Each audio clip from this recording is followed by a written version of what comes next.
So the first thing I'm going to do is add the back part, the back portion. And you put a goodly amount of glue goodly there. amount, and then I spread it with my finger like this, so it's a nice even coating.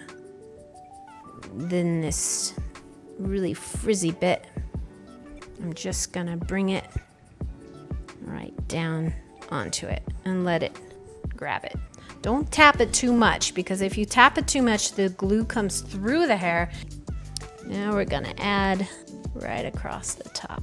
I don't want her to have like a really thick head of hair, because that's not how old women usually, when they're really old, they don't usually have a really thick head of hair.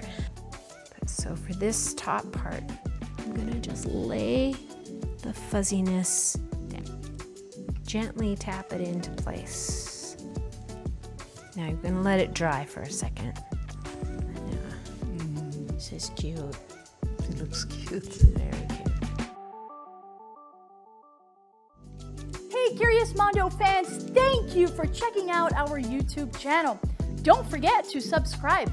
Also, check out the other videos in the channel for some fabulous tips, techniques, and interviews with artists.